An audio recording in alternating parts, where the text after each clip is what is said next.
ఆంధ్రప్రదేశ్ రాష్ట్రాన్ని ఒక ఆరోగ్య ఆంధ్రప్రదేశ్ రాష్ట్రంగా మార్చాలనేటువంటి దృక్పథంతో నారా చంద్రబాబు నాయుడు గారు ప్రతి నెల కూడా 3వ శనివారం పారిశుద్ధ్య కార్మికులు అధికారులతో కలిసి ప్రజా ప్రతినిధులు కూడా ఆ స్వచ్ఛ కార్యక్రమంలో పాల్గొమని ఏదైతే పిలిపించారో దానిలో భాగంగా ప్రతి 3వ శనివారం కూడా ఈ కార్యక్రమాల్లో భాగస్వాములు అవుతున్నాం. అందులో భాగంగా ఈరోజు ఏదైతే మన పాలకొల్లు పట్టణ పరిధిలో ఉన్నటువంటి ఏదైతే త్రాగునీరు సాగునీరు అందించేటువంటి కాలువ మీద ఏ విధంగా అయితే వ్యర్థ పదార్థాలు ఏదైతే ఇష్టానురీతిన ఇక్కడ తిష్ట వేశాయో వాటన్నిటినీ కూడా ఈరోజు పారిశుద్ధ కార్మికులతో కలిసి పార పట్టి గుణపం పట్టి మరి ట్రాక్టర్ల మీద ఆ యొక్క ఎగుమతులు చేసి మరి ఇవన్నీ కూడా క్లీన్ అండ్ గ్రీన్గా చేసేటువంటి ప్రక్రియలో భాగస్వాములయ్యాం. ఎందుకంటే ప్రతి వ్యక్తి కూడా ఆరోగ్యంగా ఉండాలి. ఆరోగ్యంగా ఉంటేనే తన పనులు తాను సక్రమంగా నిర్వర్తించగలుగుతాడు.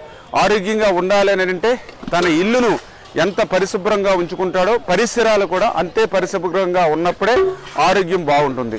ఆ ఉద్దేశంతో ఈరోజు ఆరోగ్య ఆంధ్రప్రదేశ్గా చంద్రబాబు నాయుడు గారి ప్రయత్నం. ఎందుకంటే గతంలో కూడా మనం చూసాం ఏదైతే జగన్మోహన్ రెడ్డి పాలనలో మరి ఆ రోజు మరి ఈ యొక్క మురికి ఆంధ్రప్రదేశ్గా ఈ రాష్ట్రాన్ని మార్చేసినటువంటి పరిస్థితి. ఈరోజు మేము అధికారంలోకి వచ్చిన తర్వాత చూస్తే జగన్మోహన్ రెడ్డి వారసత్వంగా ఏమి ఇచ్చాడయ్యా అంటే 80 లక్షల మెట్రిక్ టన్నుల చెత్తను వారసత్వంగా జగన్మోహన్ రెడ్డి మాకు ఇచ్చినటువంటి పరిస్థితి.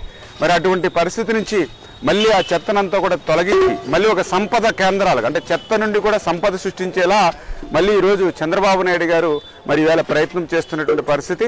ఆ రోజు ఏదైతే చెత్త మీద కూడా పన్నేసి చెత్త పాలన ఇచ్చినటువంటి జగన్మోహన్ రెడ్డి పాలనకు ప్రజలు చరమగీతం పాడినట్లుగానే ఈరోజు ఆ చెత్త పన్నును కూడా ఈ ప్రభుత్వం రద్దు చేసినటువంటి విషయాన్ని కూడా ఈ సందర్భంగా గుర్తు చేస్తూ భవిష్యత్తులో కూడా మరి అందరూ కూడా ఒక పట్టుదలతో, ఒక కృషితో మళ్ళీ ఒక స్వచ్ఛ ఆంధ్రప్రదేశ్, ఒక ఆరోగ్య ఆంధ్రప్రదేశ్ లక్ష్యంగానే మేమందరం కూడా పనిచేస్తామని చెప్పి తెలియజేస్తాం.